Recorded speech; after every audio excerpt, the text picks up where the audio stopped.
It's always interesting seeing what the delay on Facebook is when it pops up after you've It's already funny because it's a good couple seconds.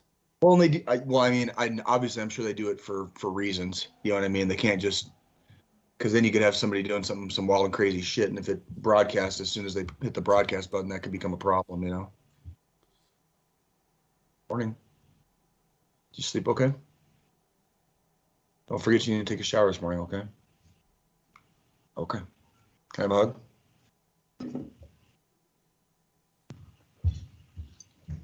I'm getting ready to do my podcast. Okay. Love you. All right. Clean Sanchez Media. There you go. And then, oh,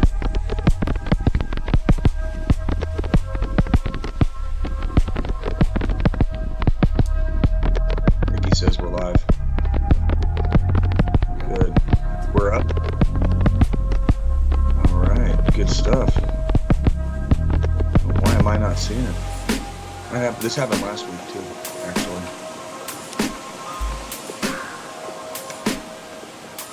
Where it said that we were live, it's there. and it didn't. There it finally popped up on mine. See how many minutes? That was at least 2 minutes. Oh, man. Oh, man. What's up, man? All right. I'm in. Another fucking week. Another fucking week. Good morning, Frenchie. Yeah. Yeah. Yeah. Good morning, Frenchie. Good morning, Nikki. Good morning, Boris.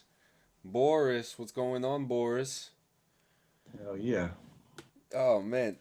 Yo, I know I just gave you a rundown of all the shit that we're gonna talk about, but I have to Yeah. talk about what kind of fucking week it was, man. But before I get to mine, how was yours? It was okay. It was okay.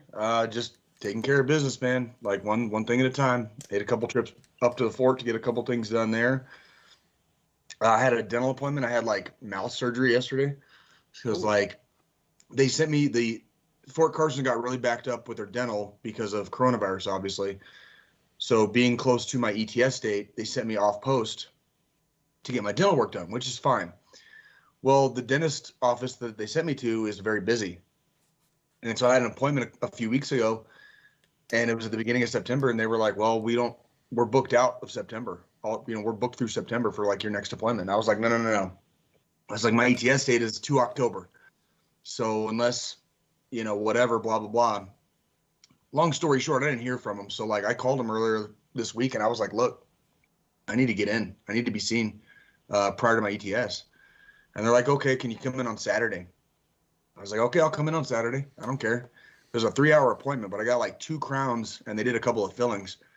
But man, like they like cut into my gums basically on my lower left side to get those crowns in there because my gums were bleeding really bad. So they had to like use that laser cutter, well, and it like cauterizes. It's like a lightsaber, It like yeah. cauterizes as it cuts.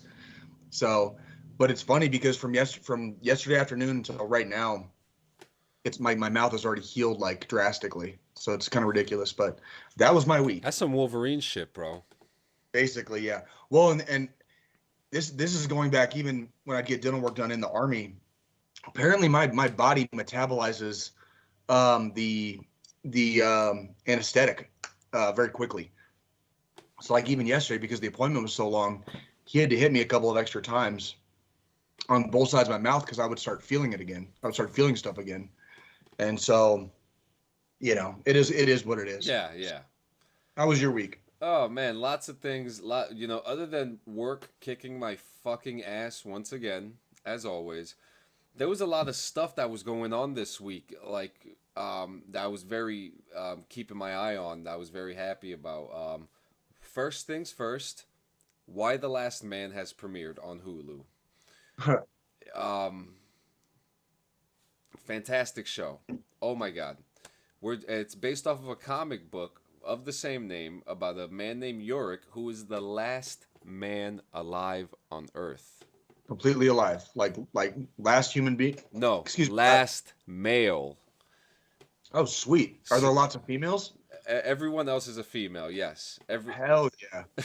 So Oh boy. so there were Ooh. So there was some kind of virus. They haven't really gone into specifics in the show yet because they're keeping them a nice little Uh-huh. mystery. And Yeah.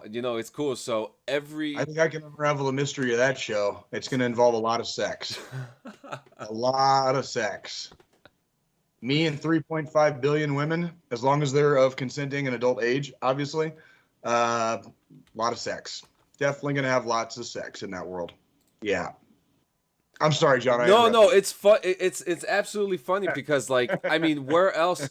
I mean, if all the men are dead, Who if else is going to do that? I've got some work to do. It's time to get it's time to get Genghis Khan minus the violence and rape. yeah, You know so what I mean? if It's all like, so all the men are dead and like airplanes are falling from the sky, the show is pretty much showing that it's a male dominated world and all the men die. all Planes the are men are going dead. down, nuclear power plants stop working. It's very very fucking interesting. But what's very so I'll get to the more interesting part in a second because I like the production shit. And the show, I mean, you start seeing now we have a female president, which is played by is it Sally Field? No, not Sally Field. The one who was Superman's super Margot Kidder? Superman's Margot Kidder? no Superman's mom in Man of Steel. I can't remember her name. I have no idea. Well, You're already out of my Yeah, wheelhouse. Jeremy Johnston is he just started the show. It's a fantastic show. Go watch it. Um, Pants. Pants. There's also a cute little monkey on the show, which is an animatronic, which follows him around. Okay. So far for me, the show, I mean, I have to give, I'm sorry, I have to give it a 10. Okay. It's original. It's great writing, a fantastic cast. I mean, what more could you ask for? Yeah. Yeah. I mean, when you were first bringing it up, obviously, I'm not super familiar with the. I think I've seen like one trailer for it, and I only got reminded of it as you were talking about the show. But we lost Norm Macdonald this week, so when I was making that Yes, joke, we that was like my Norm Macdonald joke. Like no, one well man and let's 3.5 billion women. Like a lot of sex. That was a very Norm Yeah, Macdonald well, joke. hey, let's. I mean, while we're still talking about the week, because I was done with Why the Last Man. I mean, we lost Norm Macdonald, Hmm. a comedy legend who. I mean, come on, SNL, Dude, he Adam Sandler movies. I grew up when I was a kid, and I'm talking going back to the 80s as a kid, like 8, 9 years old. I remember spending the night at my friend's house, and if it was a Saturday night, we would stay up late and we watch Saturday Night Live. And then as I got older and became a preteen and then a teenager, a lot of times I'd be chilling out at at my house in my bedroom at night, and I'd watch Saturday Night Live on Saturdays. I grew up during that era. Mike Myers, Dana Carvey, Norm Macdonald, Chris Farley, Chris Rock, Adam Sandler, David Spade, like that whole crew, that whole crew. You know what I mean? And I remember when Norm Macdonald came, and I was a big fan of him because he had that very dry, deadpan humor. Where it was Yeah, just like yeah. that. That was his style, and it's almost like an anti joke. The way he tells a lot of his jokes, they're almost like anti jokes, where it's like the joke's only really going to be funny to him, but if you get that, if you get his humor, it's hilarious. You know what I mean? And it was. I didn't realize the dude had cancer for 10 years. Apparently, like they just announced that, like, because he kept it from everybody, basically. Yeah, The dude was fighting cancer for 10 years and never made it public or known. and So kept on working and kept on yeah, working. he did. What's your excuse? What's your Yeah, excuse? no shit, dude. No shit. You want to talk about motivating, dude? Like, What's your what is excuse? your excuse? We Yeah, we have a exactly. we have a full fucking house today, guys. What's going on, Jeremy? What's going on, Alexander Lear? Blaze Online in the house. We have Kobalis in the house as well. What's going on, man? Kobalis Designs. You Hell know yeah. what's going What's on, up? everybody? Good to Uh, see everybody. yeah. Always. So another thing that happened this week, concerts, fucking concerts. Riot Fest. Well, I'll get to Riot Fest last because that just happened. It's still actually Riot Fest. I think today is the last So day. today's the last day. Yeah. But a couple days ago, we had the Incarceration Festival, and yeah, Slipknot performed, and Corey Taylor showed off his new mask, which is creepy as fuck. Sorry, I have like I haven't mustache. seen. I have like mustache hair going into my nose. This is like I told you. I told you. I've told you in the past about I've only seen Slipknot one time. Do you know when I saw Slipknot? when? It was actually a very special show because I was not there to see Slipknot. Slipknot happened to be headlining, but this is one of the few shows, and you can go back through this other band's history and see how rare it is for them to open up for other bands. But I got to see, in 2003, I got to see Slayer open up for Slipknot. And so, and this was in Tucson, Arizona. And dude, you want to talk about like, this is back in my metalhead days. I got long hair. When I walked out of that concert venue, man, I looked like I jumped into a swimming pool. You know what I mean? I was literally just drenched head to toe in sweat and beer and whatever else from that disgusting crowd. Like that's metal, dude. But having Slayer open for Slipknot, it was like good fucking luck. Yeah. Yeah. Well, in the opening bands too, it was Devil Driver, Hatebreed, fucking Slayer, and Slipknot. Now, me and my friends were smart. We got there like right at the end of Devil Driver's set. Devil Driver was so good, man. Devil Driver's badass, and Hatebreed's badass too. Like I love Hatebreed. I mean, Hatebreed are fucking OGs. All four of those fucking bands like just rock it to shit, dude. And it's like, well, I sat at the bar and watched Hatebreed from the bar, but I went into the crowd for Slayer, and just being in the crowd for Slayer and Slipknot, dude, like I walked out and looked like I jumped into a swimming pool. Like literally, like I was just drenched head to toe. I think I had jelly neck for like 3 weeks from headbanging so fucking much that night. Like it was badass show. I went to see a band called Full Blown Chaos, and I saw them at a place called the Cricket Club in Irvington, New Jersey, and I got kicked in the face, and I woke up the next day with a bloody shirt. Oh yeah, that's how it's done. Yeah. That's how it's done. But the reason why I'm bringing up Incarceration, because a band came back after 12 years. Mudvayne. No way. Did they really? Mudvayne came back and they played all their hits, and they went through the theme. They went through every single one of their themes with their outfits all the way to the end when they were playing. When they were playing, they started off with Not Falling, and then they started playing all their hits, and then they went into LD50. It was a fantastic show. That sounds like a badass show, especially for like any the old school Mudvayne fans were like, that sounds like a greatest hits, like a greatest hits show basically, where they finally got back together and like playing like their greatest hits to like the fans basically. That sounds really cool. Yeah, and so then they did so good, and then seeing them play like their hits from LD50, like they played Dig, and they went into their jumpsuits. It was fantastic. It was fantastic. Oh, yeah. You got Nikki Larson saying her first concert ever was Mudvayne, and Alex from Blaze Online saying Tool and Nine Inch Nails are phenomenal live. I think John has seen Nine Inch Nails, and I've seen Tool. I've seen Tool 3 times. And John's seen Nine Inch Nails. I never got to see Nine Inch Nails. I actually never got into Mudvayne. I like a lot of their music, but it was during a weird time in my life where I think when they were first kind of hitting radio and hitting kind of like the market, I was super into, I guess, I was into, I remember being into Tool at the time and West Side Connection and freaking a lot of other like Super Joint Ritual, and Slayer.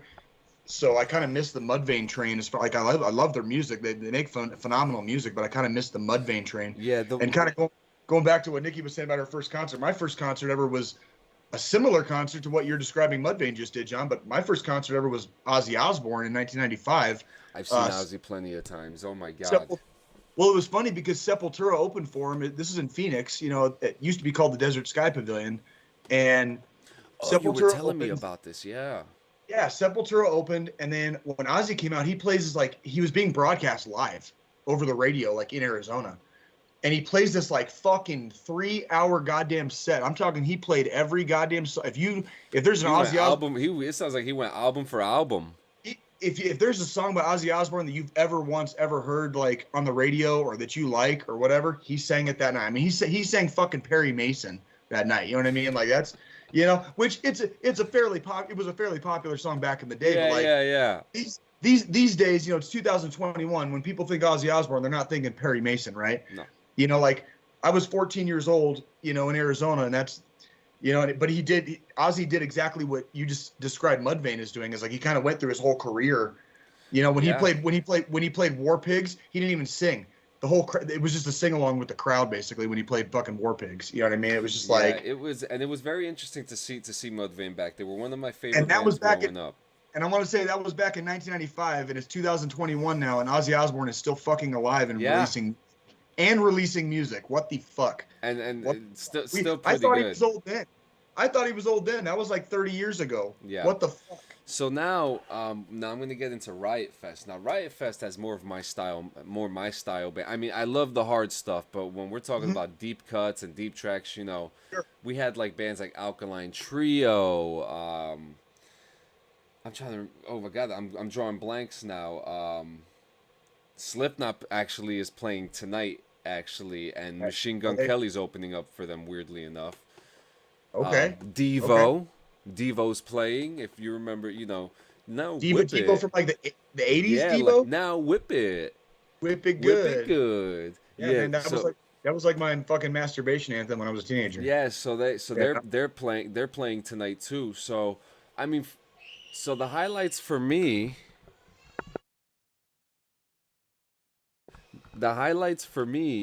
were the Smashing Pumpkins, Okay. who I wa- Have you seen them play? Have you ever seen them play? I've never Are you seen.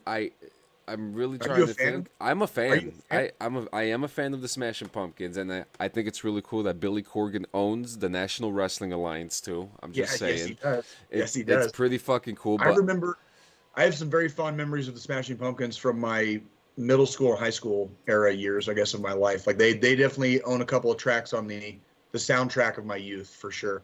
So yeah, and yeah, I mean they play. So I watched them. I watched the performance of them playing Zero, and Billy Corgan still got it. He still got it, man. hey man, well, and I'll tell you what I want to say too. Like, there's probably something to be said. We're talking about bands like Mudvayne, bands like Smashing Pumpkins. There's probably something to be said, and if you notice what the lead singers of both of those bands did, is they kind of like, you know, took a big giant step back. They might have still been kind of in the public eye, but they took a big giant step back from what they were doing as like the rock and roll lifestyle, and they moved into other areas of their life and focused on those other areas for a Yeah, little while and kept the music. The music was still there, obviously, but they waited till the time was right. And then they didn't spend the next 10 or 15 years like destroying their vocal cords, you know what I mean? And, having a really shitty era of their rock and roll life. They can come back into the limelight now yeah, and help headline shows and these music fests and help younger and bands come out and stuff like that. Like, and introduce themselves to a whole new generation of music listeners. You know what I mean? Like, and sound good while they do it. I mean, I'm sure we've all been to enough concerts. There's the bands that do a pretty good job live, and sometimes there's bands that you're like, wow, I think I'll just stick to the CD after this one. You know what I yeah, mean? yep. Like, So the highlight for me for Riot Fest is the Return of Thrice. okay, They came yeah, back after they've played their first performance, and the day before they released their 11th studio album. It's called Horizons West. I've listened to it about 30 times already. There is so much to dissect on this, and like for them being my favorite band. For me, I've said it before. To me, they're like the modern Beatles. They're the modern day Beatles, and they're so pure. And if you're familiar with the Fibonacci sequence, yes, I am. they have worked the whole album, every song with the Hmm. Fibonacci sequence. So you're gonna, there's some jazz undertones in this. There's still some rock stuff. I'm telling you, they sound a lot. There's some Beatles influences It, going on that I I'm feeling I in it. love I love the math nerd rock, dude. I mean, there's another very famous band that used the Fibonacci sequence very famously in one of their albums, right? The band is called Tool, and Of it was their album course, Lateralis. Very prominently featured the Fibonacci sequence it's actually my uh, favorite Tool album. in some of the different songs. They use the like Danny Carey would use the Fibonacci sequence for his drum beating. So it's like That's one, awesome. one, one, 1 2 1 2 3. and then and that's the Fibonacci sequence is the sum of the previous two numbers, right? Well, So there you that's go. and it would just keep going, and then So Well, you just explained Horizons West. Then there. a lot of the musical sequences follow it, and Uh, I was saying yesterday, this is their second best album. okay, I'm retracting that, and this is their best album. This I've is got I've got to get in my girlfriend Nikki. She loves Thrice, and I'm gonna have to ask her for some recommendations because the two of you like this band so much, and I'm just man, the Army has just I just haven't gotten into a lot of stuff in the last. yeah Well, they I missed a lot of stuff in the last 11, yeah 12 years. their music is something that you would expect. It's very cinematic. They have a lot of they have a lot of like cinematic drives in their music, and it's very. I mean, they pull in Kind of so have hard. kind of has like an epic feel to it. It's more of an Yeah, it's more of a musical experience versus like yeah, and one this song. and this That's album. that reminds me of Ghost. That's like Ghost. Okay, yeah, Ghost and is like Ghost is very theatrical, it's more of an experience versus like just having one song be like the anthem for like the whole album or the single that gets released and makes $1 million. It's like the whole album is supposed to be kind of an experience basically. Like is that kind of what Thrice is? yeah, and it's very interesting because when you go to their shows, they're very simple. Their sets are very simple. They're not very theatrical, and she says, I just downloaded Scavengers yesterday. I mean, what are you doing? The whole album's out. Everybody, download the whole fucking album. The whole album is out. It came out on the 17th. It there's so much poetic justice in this album. And there's many themes of unity, division, um, choosing paths, life decisions. There's a lot of this stuff going on in this album, and with Dustin, with Dustin's lyrical tenure, it's no different than what he's done before, but it's just more powerful, and it's a beautiful album. I'm gonna To, have to check it out. to I'm gonna have to get on YouTube today and see if somebody's downloaded the album on YouTube yet. yeah, the best. I mean, I'm telling you, they got songs like the color of the sky. Hmm. They also the Dreamer, which is probably one of my favorite ones, and Northern Lights, which is one of my favorite cannabis strains, but it's not one of my favorite but it's not one of my favorite Thrice songs. So, I mean, we're doing good, Thrice. We're doing good, man. I mean, Oh, every time I think you guys are gonna end it, you come out with something more powerfully and poetically driven. It's like, fuck. Well, let's get to the game news. Why don't we? hey man, we're gonna have to keep trucking along, man, because we got so much stuff to cover today. It's kind of we're already encroaching, aren't we? Yeah, 23. So to start off, pretty much Battlefield 2042 has been delayed. Um, there's, Saw that. we're talking, the developer, they want to give a better experience to the people. Okay, great. But we also during this time had lost Michael K. Williams, who is the star of the game, and Right. I'm not trying to throw out conspiracy theories or anything like that. I'm just trying. I just think that with the timing of the delay, I think that his death may have had to, you know, There, it's quite possible. I mean, they might have been doing well, and we the issue that you're raising with them delaying the game, it brings up a couple of different kind of scenarios in my mind. Number one, we've had this discussion on this podcast before, and you and me have been in agreement in the past. I would rather see a game get delayed, and when the final product is released, it's a workable, usable, you know, hopefully fairly bug-free video game that I'm not having to sit there and dick around with or wait for updates or whatever. That's number one. Regarding the gentleman's death, and him being a big part of the game, that could also there might still have been some lines or some updates or some downloadable content they might have been recording at the time for future release, yeah, and it might have to change, and those releases might have been expected to be fairly quickly after the main release. So if that's the case, it's quite possible, John. I wouldn't even call that a conspiracy theory. I think it's fairly plausible. It is yeah, fairly plausible. Games these days, especially games like Battlefield, Call of Duty, you can expect updates. And with updates comes, you have to have there's voice recordings and all the motion capture It's and such a shame. all the bullshit that comes with a regular video game come with the downloadable content or the extra releases, whatever, or updates.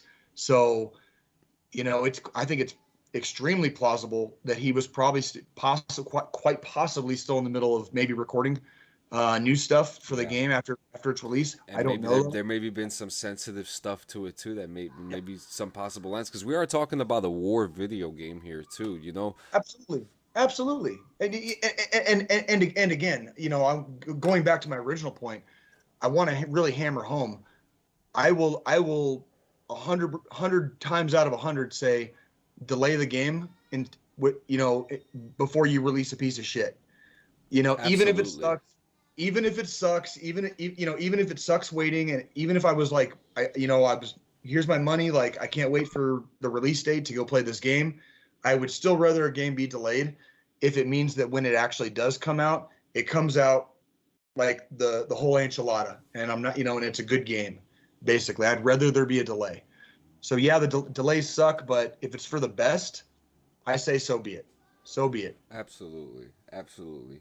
In other news, Last of Us creator is now the Last of Us director for the HBO Max series.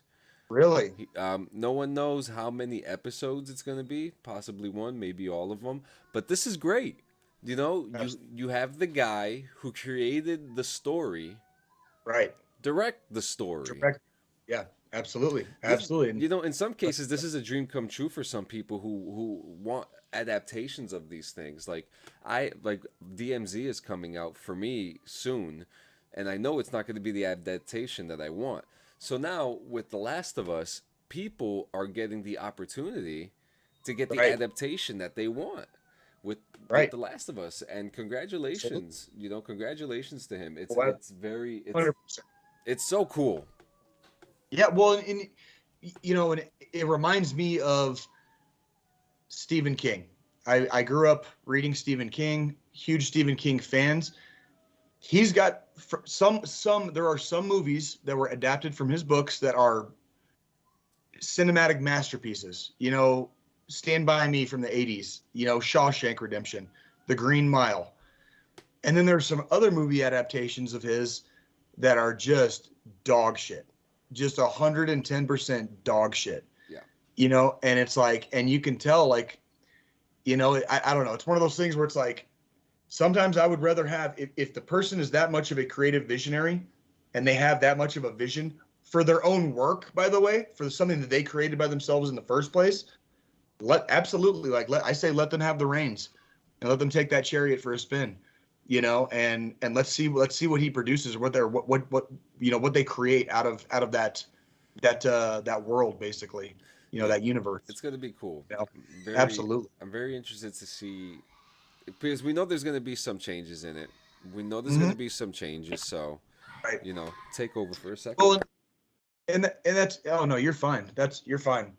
And what I was gonna say was, basically, when you have something like The Last of Us, which is a video game kind of universe unto itself, with the story and the virus, and there's different factions, and it's kind of survival, in some kind of like dystopia, like, near future dystopia, whatever. Adapting that to film, you might think it would be easy based off of the storyline of the game, but it's not necessarily going to be that easy, and it never is when you adapt video games over to movies, or even to that extent, like I was talking about with Stephen King, adapting sometimes novels over to some type of cinematic experience, whether it's a mini series or a movie or even a TV show. There's other things you have to factor in, and there's other things that come into play when you make these adaptations. And a lot of times, I think that's why John's so excited about the creator of Last of Us becoming the director for at least a couple of the episodes for the upcoming show, is because a lot of times stuff can get lost in translation, and then you abandon the fan base. And once you've abandoned the fan base, you're fucked. Like, nobody wants to see your shit. And if you don't believe me, There's a whole subculture within the Stephen King, fandom, of people who are called like tower junkies because people who like reading The Dark Tower and got caught up in this epic story by Stephen King. The movie made by Sony was a steaming turd of a dog shit train wreck of an abortion that had no business being a fucking movie in the first place. Like they ruined that story so entirely that it was like impossible. Like you could watch that movie and you could read the books by Stephen King and you'd never know that they were connected.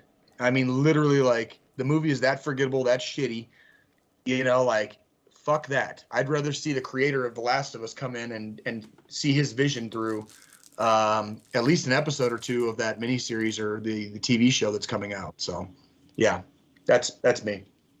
Well, what you got? Let's hope that this is going to be good. I'm a fan of things being true to the story. I'm a fan of lore. We know Pedro Pascal is going to be in this, so I'm very excited to be in it. For him to be in it, not me. I'm obviously not in the show. Not yet. You make me a zombie.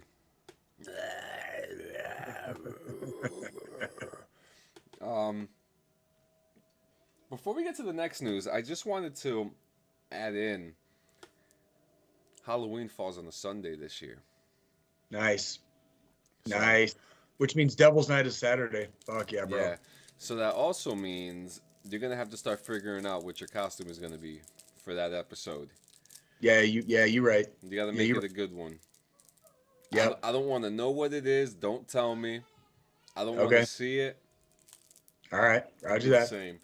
All right. The next thing we got, that's fair. A video to show you guys. Hell yeah. Video time. Are we gonna get like a I don't know what you would call it, like a preview of what this video is, or? Oh, we're just gonna go right into it. So I'm gonna tell you what happened while I'm pulling it up. So a Super Smash Brothers tournament went down. And then? And this young man dislocated his shoulder. He goes by the name of Cake Assault, and he was just so excited to win, super excited, and this happened. Oh God.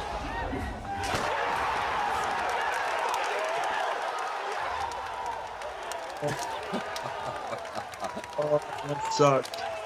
Oh,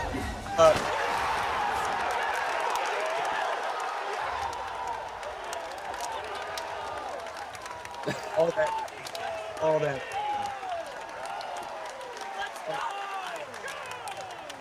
One more time.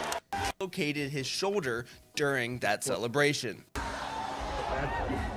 celebrating, gets up, he's flailing his arms around, so happy, and then boom. Yeah.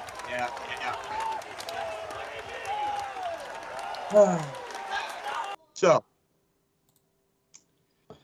where do we start with this one, John? You wanna start with this one, or? Yeah, I mean, hey, first off, congratulations. Second, congratulations on your victory. Yeah, congratulations on your victory, and put a quarter in your ass because you just played yourself too.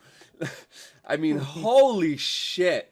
This is probably, I feel bad for the kid, but this is probably one of the funniest things I have ever seen. Ever. And any, because, we've seen some of these things like this, and he laughed about it. He put a tweet out laughing about it. So if he can laugh about it, I'm going to laugh about it. Fair enough. So, this is, it's funny. The poor kid dislocated his shoulder in celebration. He probably, he didn't fuck up his hand, so he could still play Smash. So. Right. Well, this is one of those things where it's like, this kid is far from the only person that has ever injured themselves celebrating.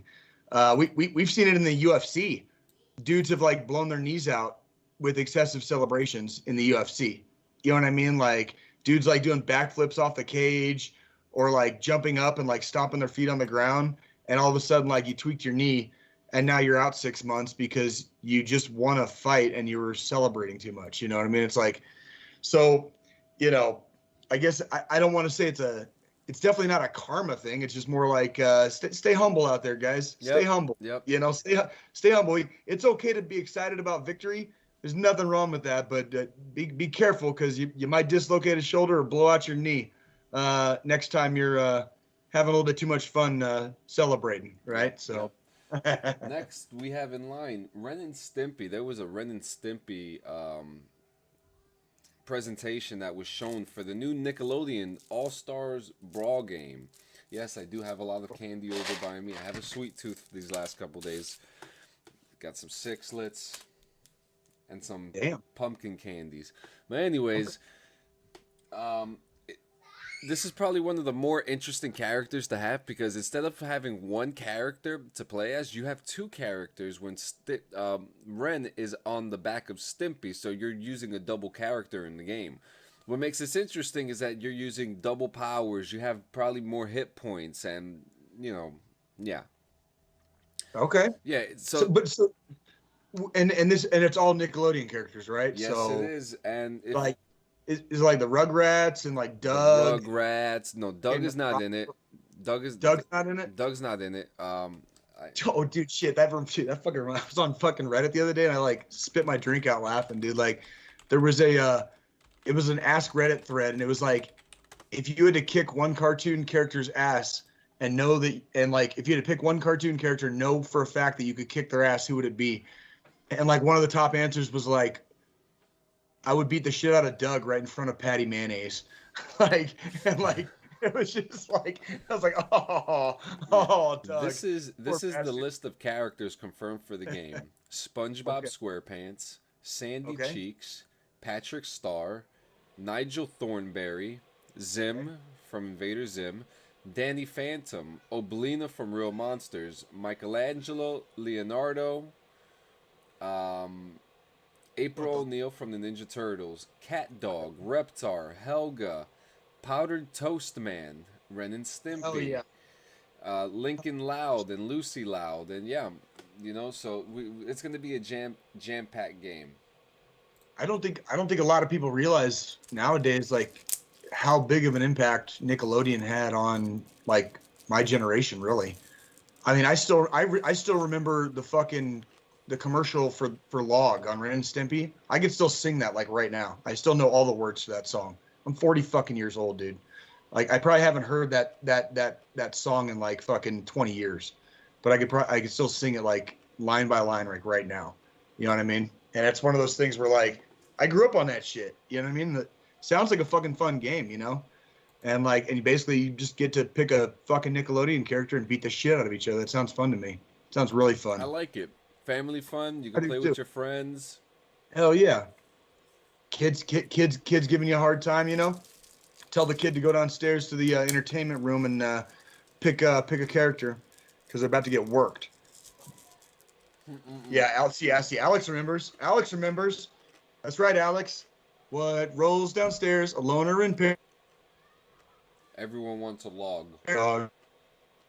It's on your back. It's log, log, log, log. It's big, it's heavy, it's wood. It's log, log. Better than bad, it's good. Everyone wants a log.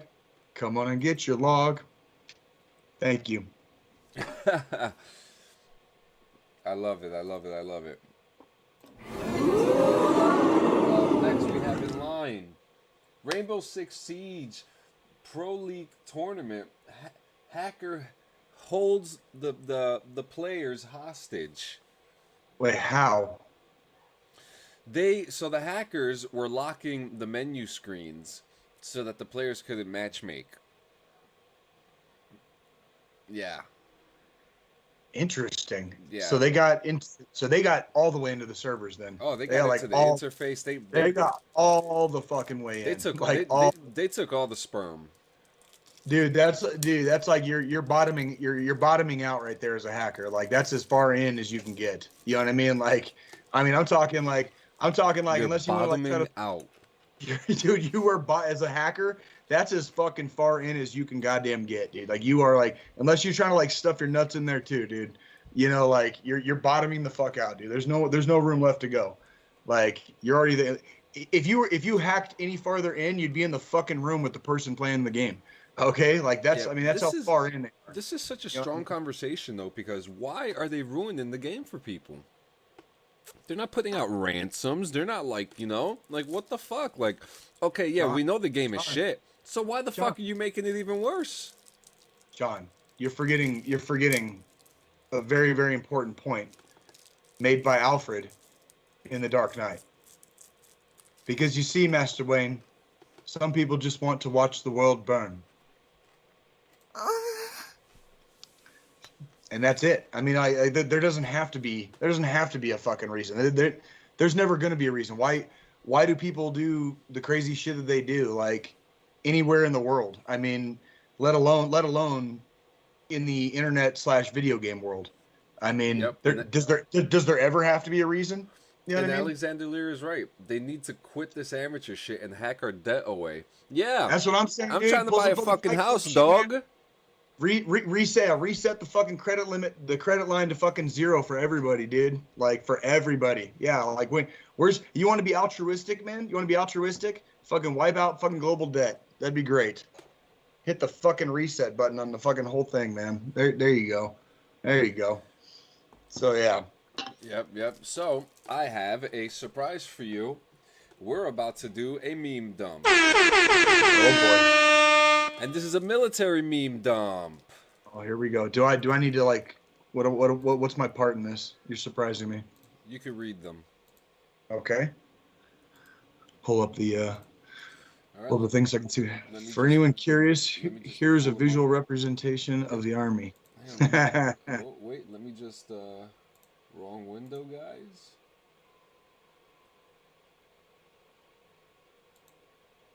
All right, there we go.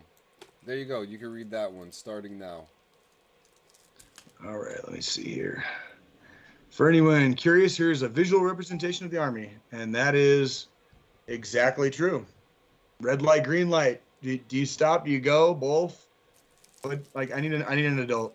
I need an adult. That's exactly what that is. Yep. That is exactly what that is. Cherry Lieutenant at the ball. Who here thinks they can outdrink a West Point graduate?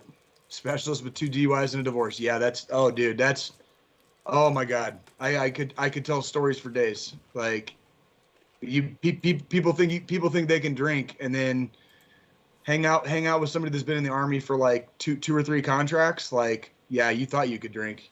I've literally, and this is by the way, I want to make it very, very clear here. Like, this is not a bragging thing, because I don't find this kind of lifestyle very healthy, or I'm not trying to puff it up basically. But I've gone back to Arizona to see my homies, and there's been a couple times when I was on leave from the army, and I literally told my friends, when we were going to meet at a bar, and if we're going to get together with several people or whatever, I've literally warned them. I'm like, whatever you do, just don't keep up. Do not even make an attempt to keep up with me. Like, just let me do my thing and you do your thing, but there's no drinking challenges tonight. Just let me do my thing, because if you try to keep up with me, you're going to be fucked. Yeah. You're going to be FUCK fucked. Okay, tomorrow and probably the next day after that.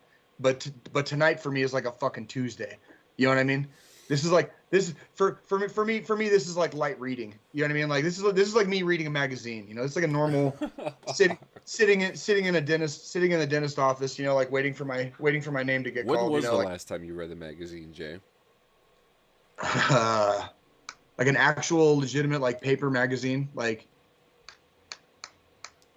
wow, good question, John. It's obviously been long enough that it's given me thought for pause. Same here. Yeah, I'm gonna have to go with no fucking clue right now. Like, it's been that long. No fucking over a year. Oh. Easily over a year. Next one. Air Force. We are a real branch of the military. Also Air Force. Risk management. Goose awareness. Jesus Christ. Air Force. And I know this is real too. Goose awareness. I know. Okay.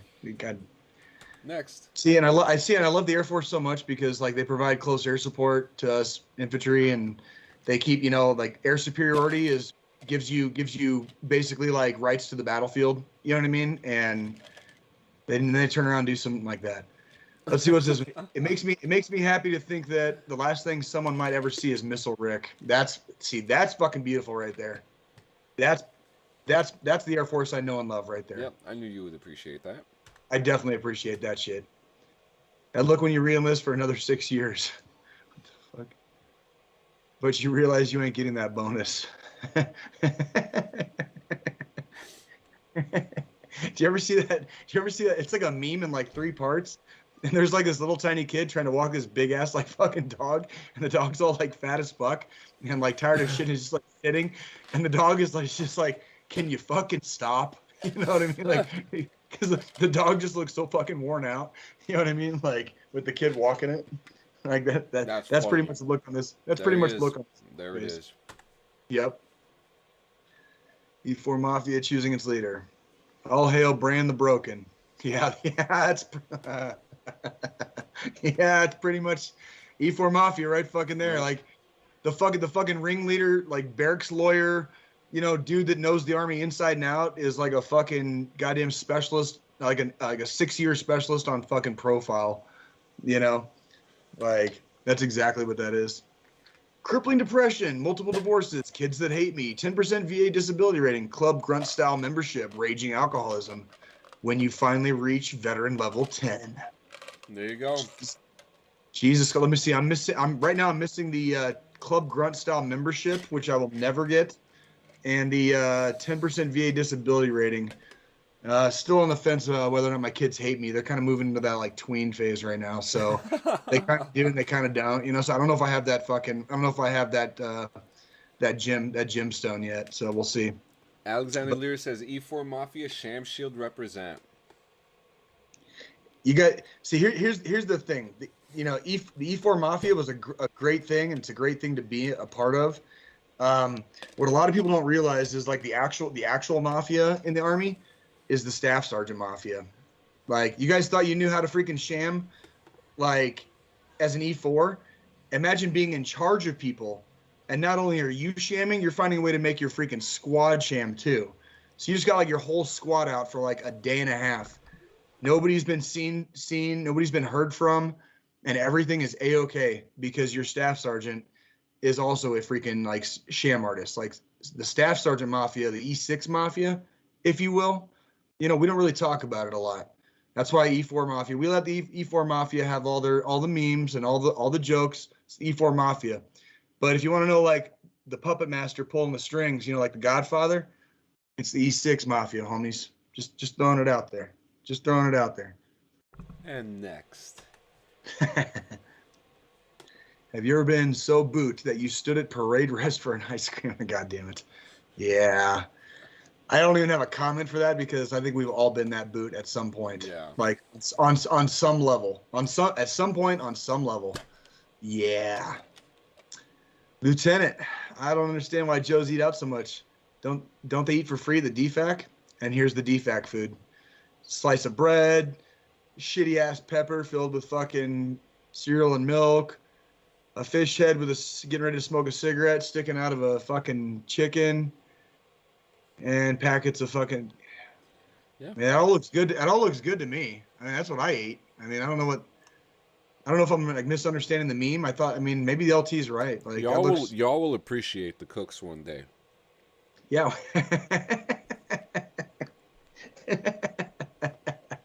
One day. Real talk. I think everybody knows I got mad love for freaking my cooks, mechanics, supply, doc, all the medics. Got much love for the support, dude. Because yeah, I've been there. Next. Do you want a safety briefing? Because that's how you get a safety briefing. That's also how you get shit done, though. That's also how you get shit done. Yeah, okay, yeah, we'll get a safety briefing, but only if he fucking falls.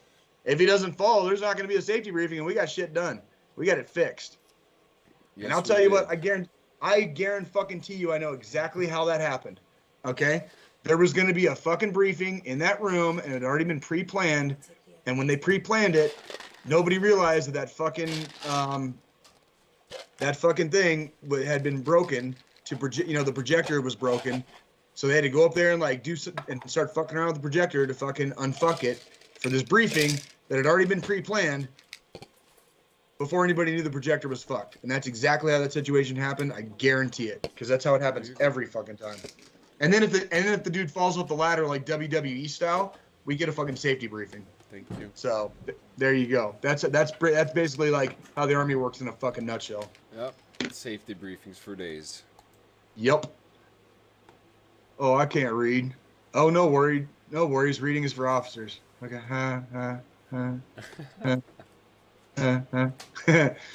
Good morning, Sergeant. Sergeant. Well, I'll just go fuck myself then. Okay, see this one. I've had more experience, and this one I've had more experience on with the officers. Like, I will literally, like, I'd be walking by, like, back when I was like junior enlisted, I'd fucking salute, like, good morning, sir, good morning, ma'am, whatever. No. And it's like, motherfucker, I'm here. I'm 8 feet away from you, and I didn't like whisper, and it's like they just keep fucking walking. It's like, okay, Thank you. I guess I'll just go fuck myself then. My bad for fucking following customs and courtesies, sir, ma'am, whoever the fuck you are. My bad, dog. My bad. Oh, absolutely, the gas chamber. Love the fucking gas chamber. Speaking of the gas chamber, can I send you a video of me in the gas chamber, John? Of course. And have you like edit that shit or something? Like fucking. Okay, cool. Fuck yeah. Yeah, the gas shit, dude. If you want a fresh start on like your lungs and your nasal passages, and all that, like go hang out in the freaking smoke box, dude. Like in the gas chamber at the. Oh, that's right, because you went in without a mask on. Correct. That's the video. Yes, that's the video I have. Mm-hmm. Yeah. Yes. We're gonna need that. We're gonna need that content. Okay. Alex Roger. said pilots are good at saluting back though. I think it's the regular officer that's the douche. I could agree with that. Agree with that 100%. I agree with that. I never had a salute not returned by somebody who like I knew was cool as fuck like that. I was walking across the parking lot. This is like an Army thing. It's not. I don't want to say it's like a big Army thing or even a Marine thing, but it's like I was always brought up, and this is 10 plus years ago now. I was always brought up if the officer was in uniform, and even if I was in civilian clothes, to still render customs and courtesies out of respect. And this is, again, this is like 10 fucking years ago. So, and I'm not saying everybody does this, but I mean, like, I've been walking across the parking lot at the academy at Fort Carson, and there was like a Air Force colonel, because they have stuff there all the time with different branches. And I just saluted him. I just gotten out of the gym. I saluted him, good morning, sir, whatever it was. And the dude immediately like returned my salute and was like, hey, how you doing? Have a good day, whatever. It was cool as fuck. The dude's probably a pilot, like a lot of the officers in the Air Force. I don't want to say a lot, but the dude was wearing a fucking jumpsuit. He was wearing a pilot suit. Yeah. Okay, so the dude was a fucking pilot. Okay, whatever. Yep. Like, and next point being, he was like the coolest out of all of them. You know what I mean? Like he immediately returned the salute, and yeah, he was cool. So, yeah. Next. When you get to basic training, get the fuck off my bus, hero. I'm in danger. Yeah. Yes, you are. Yes, you are. That was actually my thoughts. That was exact my thoughts, because we had reception. I didn't know that reception was different than like the actual like boot camp, and I was like, oh shit.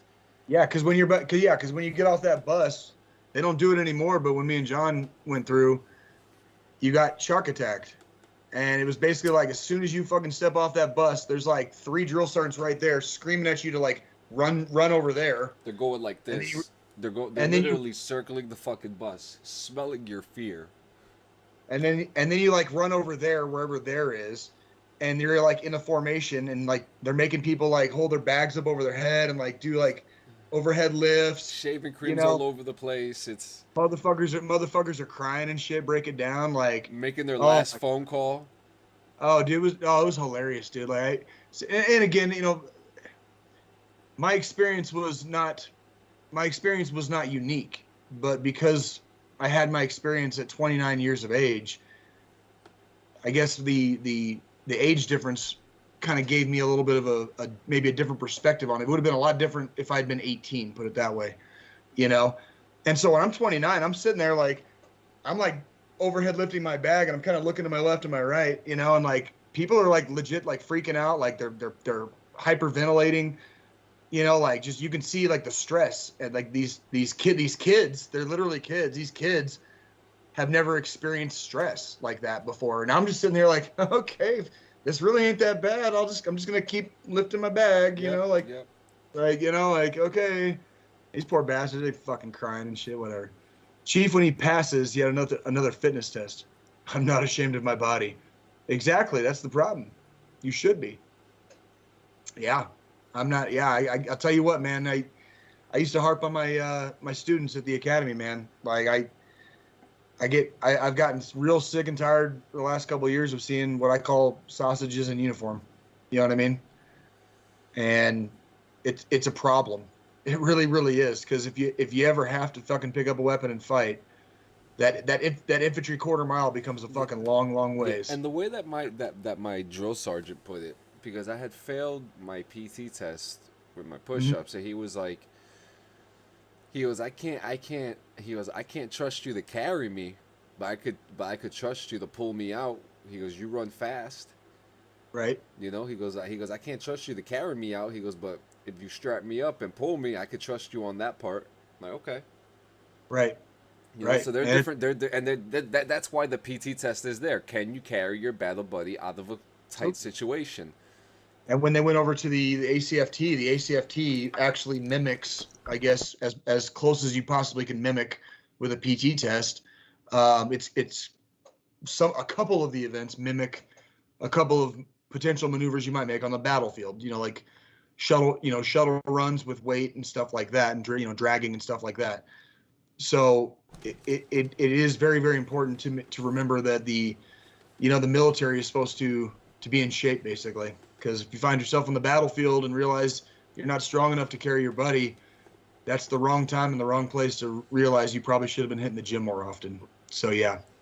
Yeah, but I actually I have to agree with Alexander Lear here, because I was in the same. You guys have seen me in person, and this was my exact same situation. I was on fat PT because of my neck to waist ratio and passed my test, but the corporal with a toed neck and 60-inch waist wasn't considered fat. And these are things that happen. And like I always said, the height and weight, the weigh and tape, whatever the fuck it is, it's flawed. It's completely flawed. You know, well, but then again, maybe I just don't understand it. Well, and I want to say we had this conversation to an extent, but it would have been a while ago on this podcast. When I was in the first infantry company that I was in, they made me the NCOIC for the Army Body Composition Program. So I was the NCO that did height and weight and tape tests. Now, the reason the Army uses the tape test is because it is fast, it is cheap, and it is within a margin of error that is considered acceptable. As far as, like, you're not going to get the exact body fat percentage, but with a few exceptions, it's going to let you know real quick, like, who is and who isn't. You can manipulate it. It can be manipulated. Absolutely can. Like a guy with a big waist, if you've got a big neck, it's going to show you at a lower. But but you'd be surprised, like, at least from what I saw, and again, this was in an infantry company. Everybody that failed, that I ever failed on tape, they were well over, I guess, what you would call acceptable limits. Everybody that was close was probably just a little out of shape. But again, this is an infantry company, so, like, this was not be, I can't speak on the entire rest of the Army. You know what I mean? It was there was an expectation that not very many people were going to be out of shape. You know what I mean? Like, it's a fucking infantry company, right? Like, and the guys that were out of shape, they were the ones that were usually pretty close, or the ones that were failing. So it was already obvious, basically. I never really had too many issues. I had a couple issues taping when I was at the NCO Academy at Fort Carson. We would do the tape test. There are people that have, the way their body is structured, they are close.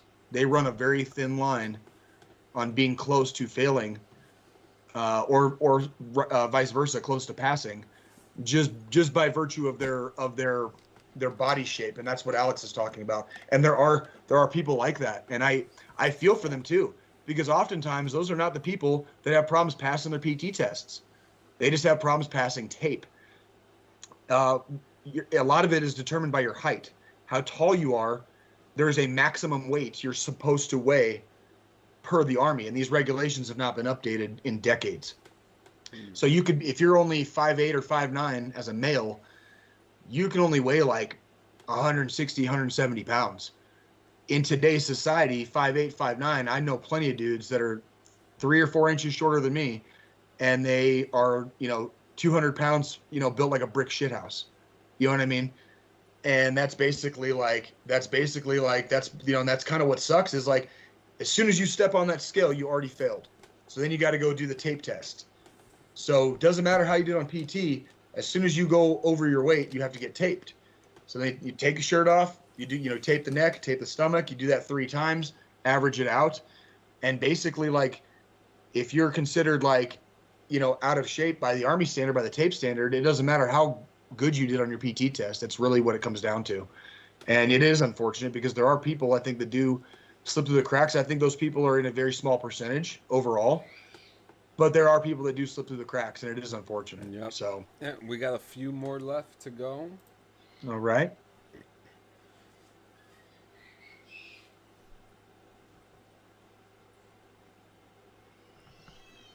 All right. Can you see Telling it? soldiers Yeah. back to their PT test, being a fat piece of shit, E6 with 18 years of service. Hey, fuck you, man. You trying to say here? Fuck you, bro. Didn't you do 11? I did, yeah, I did like 11 and a half. You're good. Officially upon my ETS here in a couple weeks, I will have 11 years and 3/4, basically, like 11 years 9 months. So just shy. I would call it just shy of 12. It's 12 was closer. So, Shit. but I've seen I know exactly where this meme comes from because I've experienced though. It was when I was a mechanic. And I'm not disparaging my former MOS at all, but I saw and experienced NCOs in both the engineer side and the mechanic side, the maintenance side, that basically are the reason that this meme exists. Yeah. So I'll leave that right there. Yep, and on to the next. At least I'm not. Yeah, you're fucking right. I'm not a pogue, dude. I can fucking say that ain't shit. That ain't shit. That looks like fun. That looks like fun. Give me a fucking chair, a dreary ass fucking field, a cloudy shitty day, and some cold ass rain. That looks like fun to me. Fuck you. At least I'm not. Yeah, at least I'm not a pogue, bitch. All right, ain't easy adjusting to a civilian. I like that. I like that a lot. Dude just can't let it go. Yep. Dude just can't let it go. He's got to be all about it. Feeling cute today. Might have to provide condoms for your heart because I'm about to fuck your feelings. Have right. Roger that, drill sergeant. Roger, you're a big scary man. Roger that, drill sergeant. All this radar still can't find morale. Oh, and you're not going to. Oh, you are so fucking not going. I don't care what kind of tech or what kind of like future shit. I don't care if you're like Rick from Rick and Morty and you've got the portal gun. You ain't finding no fucking morale, dude. No. NASA releases first image of a black hole. 29 palms. Yeah. There we go. Very good. That one could also be what? Fort Hood probably. Probably Fort Hood. Oh, could be. Yeah. And now. Fucking yeah. All right, and now the very last one. Here comes the coup de grace. When the VA finally approves that MRI. Oh Jesus Christ. You're scaring me, John. Like I'm gonna be going through this shit like in 2 weeks. I'm turning my shit in like 2 weeks. There you go. It starts scaring me here. I gotta start dealing with that like very shortly in my life here. Yeah, and there you go. So now we're up to the. Okay, yeah, we're gonna fill up perfectly fine with what we're gonna talk about now. I this morning played Call of Duty Vanguard. The multiplayer side of it. I played the open beta starts today. It ends in 3 days. So if you guys want to play some fucking Call of Duty Vanguard, go get that beta. It's out right now. How big was the just out of curiosity? How big was the download? Okay. This is where it gets interesting. I downloaded it on my PC, and it took about maybe 5 minutes. Okay. It took about 5 minutes to download because I think it's only by megabytes since it's just an open beta. Right. So it's not a full game, so you should only have a couple minutes. Okay. To start off, I'm going to start off with the good, and then we'll get with the bad. Okay. So the good is we have Modern Warfare mechanics.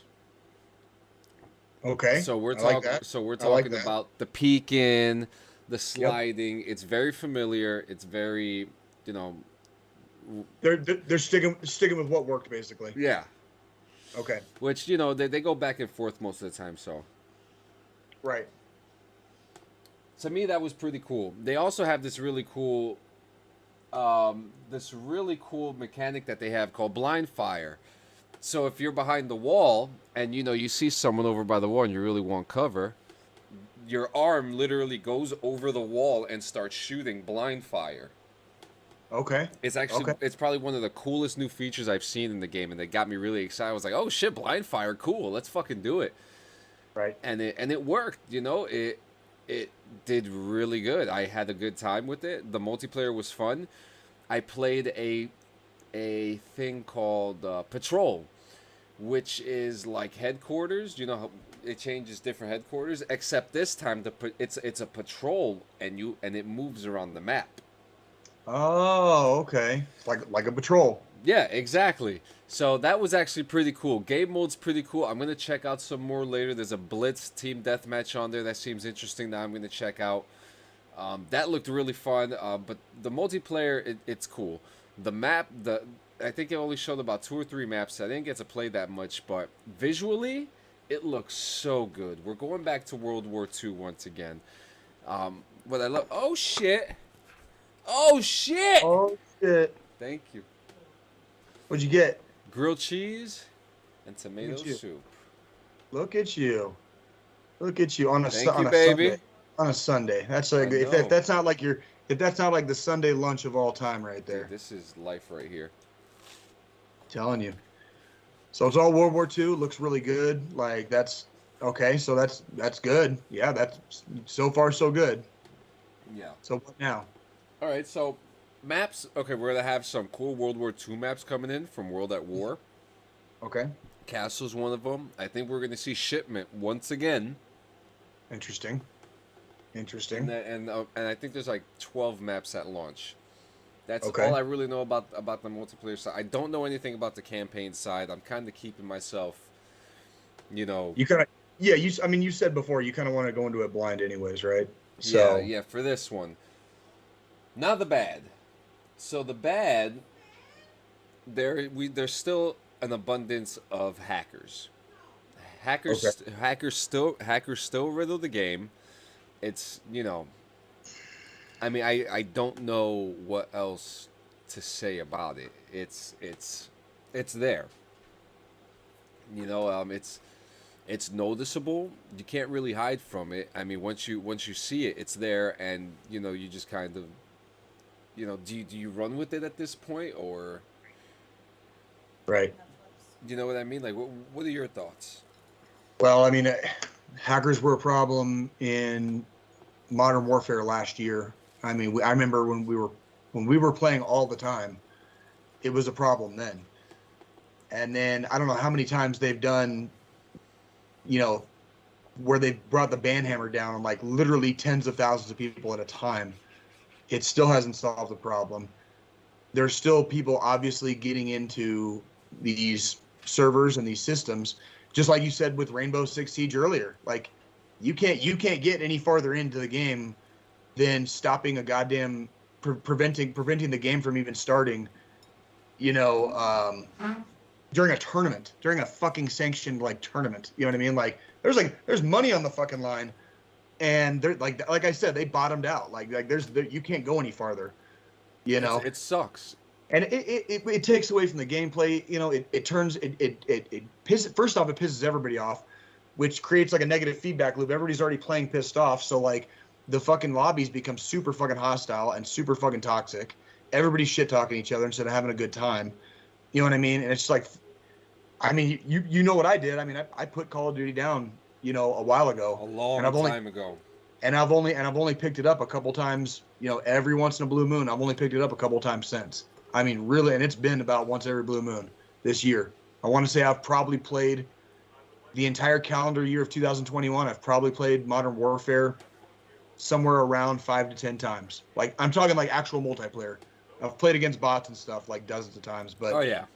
As far as like playing actual people, somewhere between 5 and 10 times this entire calendar year. It's a big problem. Obviously, another turnoff for me to be like, yeah, I'm only gonna play this for the campaign, and I'm pretty much done with it. You know. Right. Um, Right. Another major problem that I saw: faction uniforms. You can't tell anybody apart. Oh, really? Yeah. You know, because we're talking World War II. Color schemes are dark green, dark brown. Right. You know, very muddy colors, very earthy colors. There's not a lot to tell the difference between the different factions, and that is a major problem because there was a point where I was shooting at a guy who I thought was my teammate. It wasn't my teammate, and in front of him was my teammate, and they looked exactly the same. Interesting. That would definitely need to be hopefully fixed. That is a major issue that has to be addressed because if you can't tell who your enemy is, what are you gonna, you know? I mean, that kind of goes without saying. That sounds like it would confuse the shit out of me to be in the middle of a game like that and not knowing who the fuck am I actually shooting at here. So yeah, like that's not cool. Definitely not cool for a freaking multiplayer game like that. Yeah, that got very annoying. Maps are huge. Okay. Now, with the maps being huge, is that a good thing or a bad thing? Like, 'cause sometimes on Modern Warfare, if the map is too big, like nobody finds each other, and you spend half the fucking event. Think, like, from what I'm understanding, I think they fixed the problem, and how they fixed this problem was with having these big maps and then sanctioning them off in different modes, like 6v6, where you get a portion of the map. So I think that's what they're going to be doing. Which I mean, if that is the case and it's true, I'm all about it and I'm for it. Yeah, absolutely. That's a smart move to make. That is a smart move. And it actually kind of, it kind of takes, it gives them a less workload because then they could just make this one giant foundation and just work around that. Right. So that Absolutely. really, they could do that. That's really all I have about the multiplayer. The weapons are really cool. Perks were really cool. I used an STG 44, which is a German weapon from World War II. A lot of people call it like the granddaddy of the automatic Kalashnikov because it has a lot of the same style from it, or they call it its bitter enemy, whatever you prefer. So good. That's interesting. Yeah. So that's really all I have on the multiplayer on that. Warzone. So in Warzone, they're going to be changing the map to a World War II style map called Pacific. I think it's pretty self-explanatory that this is going to be in the Pacific Theater, somewhere around the Asian territory of Japan. Okay. That's. Sounds like a fun game. Yeah. Sounds like a fun game to me. You have the jungle environment. That's cool. Whereas in the European side of things, it was all concrete and steel. Oh yeah, you got jungles, you got beaches and beachheads, castles. Yeah, there's all kind. You got villages and stuff like that. I mean, it's kind of the possibilities are kind of semi-unlimited with that one, depending on what they want to do with the game, obviously. So yeah, and I still say I know it takes a lot more rendering and stuff, and I know this is like the big Battlefield versus Call of Duty debate has always been like destructible environments. I love destructible environments.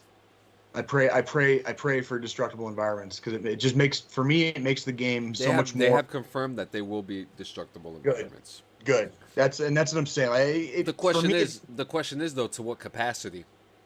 Well, right, and to me, it makes it that much more inclusive. Like I feel like I'm in the game. Like this, I shoot the side of a building with a freaking RPG. There should be a hole in the side of that wall now. And where like in games like Call of Duty, you and two of your buddies can just hole up in a building, and as long as you stay away from doors and windows, you know what I mean. Like in theory, you can kind of hold people off for a while. Game like Battlefield or with a destructible environment. You're sitting up against the wall, and all of a sudden the wall gets blown up, by like a tank shell or an RPG. You die, and that's exactly what happened in real life too, which is why I love that shit. Yeah, you know what I mean? Alex Lear asks, why do you think it took so long for COD to even think about destructibles? I don't know. I don't know. I think it was coding. I think it was coding. I know it takes a lot more. It has to. There's no way it can't. But my thing is like Battlefield Bad Company back in the day, like the first Bad Company. It was like the original sequel to fucking Battlefield. You know, it had destructible environments. We're talking back in the early 2000s. We already had destructible environments in our multiplayer games. So why did it take Call? I don't fucking know, dude. Like they, as far as I'm concerned, they haven't had an excuse the whole time. Yeah, I think it had to be like with the fact that they got so comfortable using the same coding for almost every single game. Engines.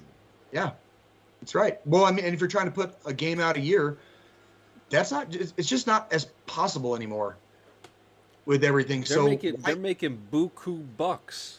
I mean, that's the only thing that is possible is they're just making money off it. But it's like that's bullshit. Like make like a Modern Warfare, like 2019 Modern Warfare style game with destructible environments, and you can have my fucking money.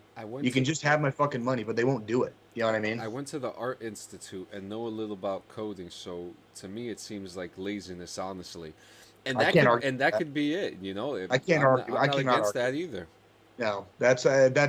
I think a lot of it is that it's like, can we release one? You went to the Art Institute? I'm sorry. It's like, can we release one game a year? Yeah, we can, but we won't be able to have destructible environments. All right, fuck it, make money. You know, go make money. It's like fucking Mickey Mouse, dude. Like in South Park, like get out there and make some money. Now, the one thing I am excited about, I've grown to like more and more each year, is the zombies mode. Okay. You know, it gives a better feel to the game. You know, you're not doing PvP, you're not drop shotting people, you're not camping, you're just killing zombies. And I really wish that you came over to the Black Ops side to play zombies, because that's what made the game for me. Because they're talking about zombies to be this extra large special type of zombies where all modes that they've ever released are put together. Outbreak, Horde, you know, whatever it may be. You know, I can't name them all on the top of my head, but they're doing, you know, the last incarnation of zombies was so awesome. I actually found myself playing it a lot, right? Because it was a more open world style of zombies. Hell, I might even download it today and play some zombies. Who fucking knows? I don't know. Do you? Because I sure don't.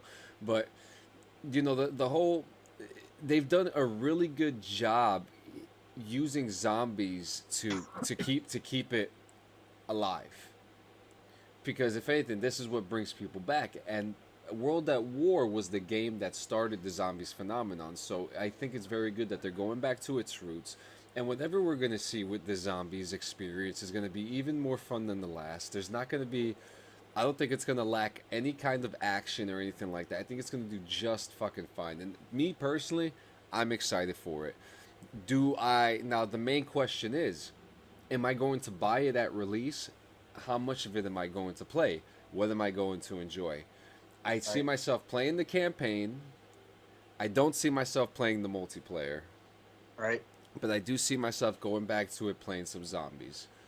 Okay. You know, so yeah. Well, I think at least this is just me personally. Like my days of buying anything the day of release are like long over.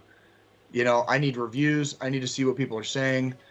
You know what I mean? Like I don't think I'll ever buy another video game the day of release or pre-buy it. Like the companies that make the games nowadays have proven time and time again that they are not on the side of the consumer. So, you know, like I'm kind of in your boat on that one. Like I'd let it come out first and see what people say, and then get it, and then do my thing. You know what I mean? I mean, that's what you did with Black Ops. You know, you got the reviews, you know, and in the beginning, the reviews were shit. The game was very unbalanced, and it got better. From what I was telling you, there was even a time you were even thinking about actually getting it for a short period of time. Yes, there was. Yes, there was. And Alex says here, I think they could just release a COD Zombies franchise and it would do well. I think it would do fantastic. You know, I think that's what, you know, we can keep on having.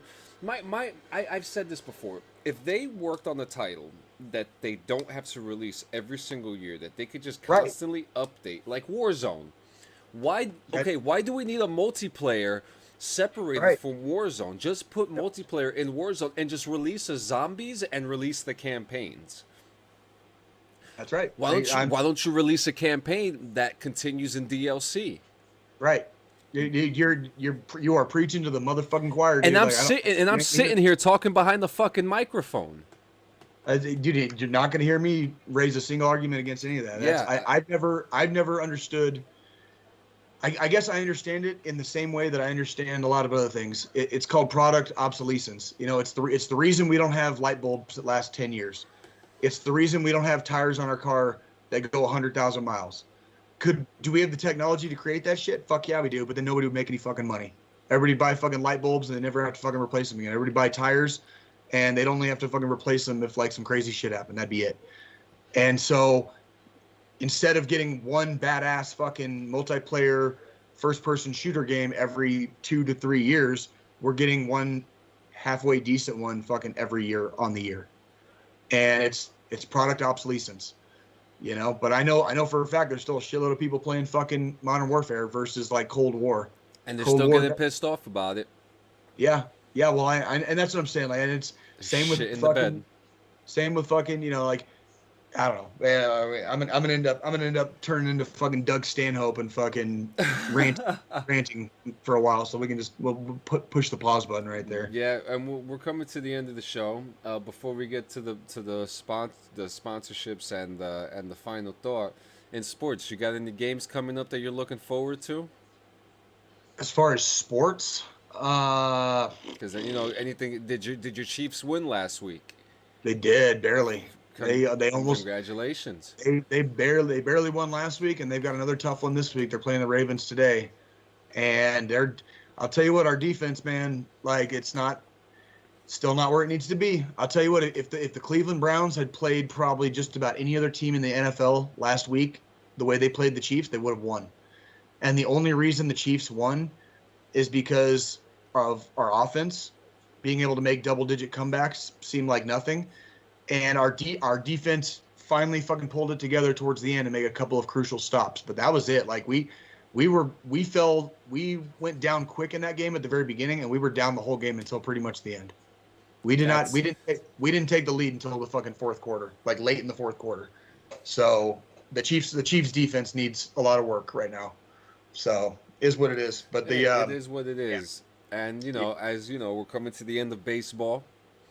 I truly believe that this is going to be the week that we find out if the Yankees are making it or not. Okay. I found out this morning that the Brewers are going in. Yep. And then the Giants are going in too.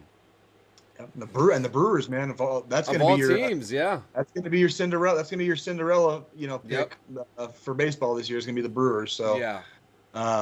Yeah. I'll tell you one thing. It's not looking good for the Yankees because after we fight the Indians, we're going against the Blue Jays, Boston, and Tampa.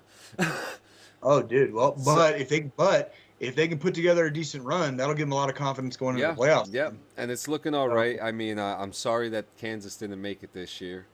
Oh, dude, they weren't going to make it. I mean, we thought they might have a shot back in April, when, the first month of the season, and then they dropped off that cliff so fast, dude. They never even approached climbing back up. It wasn't even close. Like once it was like the bottom dropped out as soon as the calendar turned to May. And it's like as soon as May 1st hit, the bottom dropped off and like our season was over like before that month was out. So it is what it is. I mean, but although Salvi, he's one home run away from tying I think it's Johnny Bench's like single season home runs for a catcher. Yep. He's 2 away from breaking the record. So if Salvi can knock a couple dingers before the end of the season, he's going to be your new all-time single-season home run leader for a catcher. Yep. So he'll be right there, and it's looking good. I mean, I think I don't know who Rookie of the Year is going to be, but I certainly think that Shohei Ohtani is going to get MVP. He probably is, yes. I couldn't even tell you who I think is going to get the Cy Young Award, but it's probably going to be Jacob deGrom from the Mets. It's probably it's not going to be Shohei because his pitching scores aren't looking too good within the last couple weeks. So It's not looking good for Shohei. I mean, lots of crazy things happening, but Yeah, well, it was a very interesting season too. So it was, and we're here, and we are here at the final thought. Um, I'm taking the reins today. I think you are. Yeah. Yep. Mm-hmm. No secret, as you guys know, 22 a day. Way too many. One is way too many. A lot of our brothers and sisters are coming back from Afghanistan. We're still going through these processes, and I'm almost certain that someone that you know, or someone that you know knows someone that is coming back, and is going through a hard time, needs someone to talk to, doesn't have anyone to talk about these experiences with because maybe a lot of their friends that surround them haven't gone through these experiences and wouldn't understand. Maybe you're that person that understands. Reach out to them, give them a call. Check out the local businesses around your area. There's a lot of a lot of these local businesses. They help cater to a lot of these veteran organizations and veteran events.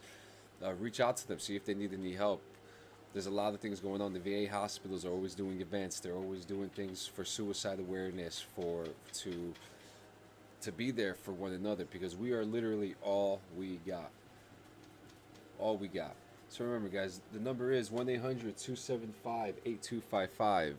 1-800-275-TALK. It's two. I thought it was 273. 273. Oh, I'm so sorry. My apologies. 1-800-273-8255. 1-800-273-TALK. There we go. You can call them. You can text them. That is for civilian, and that is for military. To clarify that as well, because Doc Shup did give us that suggestion, and that is actually the same number that is provided for both hotlines. So Absolutely. Call them, text them. So guys, do not forget, we will be here next Sunday, and maybe we'll have a guest. We're working on it. In a couple weeks, we got Halloween coming, and to get you guys ready, start getting ready for season 3. We got some exciting stuff planned, lots of content that are being spilled. You guys have been with us in this new foundation period, and we can't thank you enough. So guys, we're gonna see you next Sunday. We love you. Play hard. Don't rage quit. and yeah, see you.